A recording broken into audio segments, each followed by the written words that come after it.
Hello guys, welcome back to soccer mate. അപ്പം ഇപ്പോൾ social മീഡിയയിൽ ഏറ്റവും കൂടുതൽ അടി നടന്നുകൊണ്ടിരിക്കുന്നത് ചെൽസി ഫാൻസ് തമ്മിൽ തന്നെയാണ്.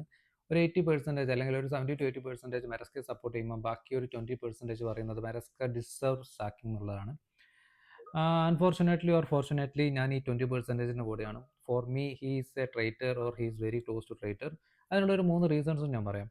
ഒന്നാമത്തെ കാര്യം, കഴിഞ്ഞ ദിവസം ഡേവിഡ് ഓൺസ്റ്റീൻ ഒരു കാര്യം പറഞ്ഞിട്ടുണ്ട്. അതായത് പുള്ളി കഴിഞ്ഞ ഈ ഒക്ടോബറിലാണെങ്കിലും ഈ ഡിസംബറിലാണെങ്കിലും 2-3 തവണ മാഞ്ചസ്റ്റർ സിറ്റി ഒഫീഷ്യൽസുമായിട്ട് ഓൾറെഡി ഒരു പൊട്ടൻഷ്യൽ മൂവിനെ പറ്റി സംസാരിച്ചിട്ടുണ്ട്.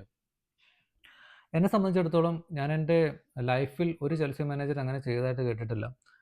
പ്ലേയേഴ്സ് ചെയ്യുന്നത് നമുക്ക് മനസ്സിലാകാം.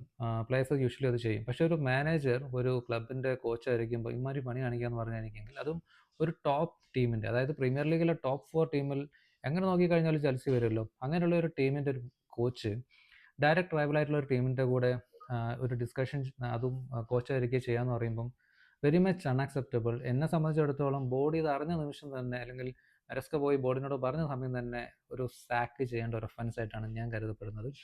പിന്നെ രണ്ടാമത്തെ കാര്യം, മെറസ്കയുടെ PR ടീം ഇപ്പം കാണിക്കുന്ന വൃത്തികേടിനെ കുറിച്ചാണ്. അവരിപ്പം പറയുന്നൊരു കാര്യം, ചെൽസിയുടെ മെഡിക്കൽ ടീം ഒരു രീതിയിലും മെറസ്കയെ സപ്പോർട്ട് ചെയ്തില്ല എന്നുള്ളതാണ്. ചെയ്ത് കാണില്ല, ഒരു ഫ്ലെക്സിബിലിറ്റിയും ചിലപ്പം കൊടുത്തു കാണില്ല. അങ്ങനെ കൊടുക്കാതിരുന്നത് കൊണ്ടാണ് ഫൊഫാന ആണെങ്കിലും റീസൊക്കെ ആണെങ്കിലും ഇപ്പോഴും ഇത്രയും ഗെയിംസെങ്കിലും കളിക്കുന്നത്. എത്ര വർഷങ്ങൾക്ക് ശേഷമാണ് നമുക്ക് റീസും ഫൊഫാന ഇത്രയും ഗെയിംസ് ഒരു സീസണിൽ കളിക്കുന്നത് നമുക്ക് കാണാൻ പറ്റുന്നത്. അതും പ്രീമിയർ ലീഗിലെ ആണെങ്കിലും ചാമ്പ്യൻസ് ലീഗിലെ ആണെങ്കിലും മെയിൻ കളികൾക്കൊക്കെ അവർ അവൈലബിൾ ആയിരിക്കുന്നത് മെഡിക്കൽ ടീം ആ ഒരു സ്റ്റാൻഡ് എടുക്കുന്നത് കൊണ്ടാണ്. പിന്നെ മൂന്നാമത്തെ കാര്യം പറയുന്നത്, മെഡിക്കൽ അല്ലെങ്കിൽ നമ്മുടെ ക്ലബിൻ്റെ ബോർഡ് ഈ പ്ലെയേഴ്സിനെ സ്റ്റാർട്ടിംഗ് ലൈനിൽ ഉൾപ്പെടുത്താനും അല്ലെങ്കിൽ കൂടുതൽ റൊട്ടേഷന് വേണ്ടി വല്ലാതെ നിർബന്ധിക്കുന്നു എന്നുള്ളൊരു കാര്യമാണ്. ചെൽസി ടീമിലെ കളി സ്ഥിരമായിട്ട് കാണുന്ന ഒരാൾക്കാരും അങ്ങനെ പറയുമെന്ന് എനിക്ക് തോന്നുന്നില്ല. കാര്യം നമ്മൾ നോക്കിക്കഴിഞ്ഞാൽ പ്രീമിയർ ലീഗിലാണെങ്കിലും ചാമ്പ്യൻസ് ലീഗിലാണെങ്കിലുള്ള കളികളിൽ റൊട്ടേറ്റ് ചെയ്യപ്പെടുന്നത് ഒന്ന് ഫൊഫാന ആണ്, ഒന്ന് റീസാണ്.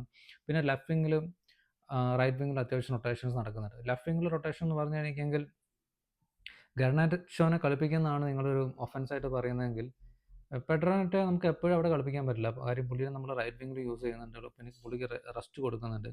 ആ ഒരു സിറ്റുവേഷനിൽ നമുക്കിപ്പം ഗർണാച്ചോ തന്നെയല്ലേ ഉള്ളൂ. ഈ ഒരു അവസരത്തിൽ ഗർണാച്ചോൻ്റെ മുകളിൽ ഗിറ്റൻസിനെ ഇറക്കണമെന്ന് ഒരു ചെൽസി ഫാനും പറയുന്നത് ഞാൻ കരുതുന്നില്ല.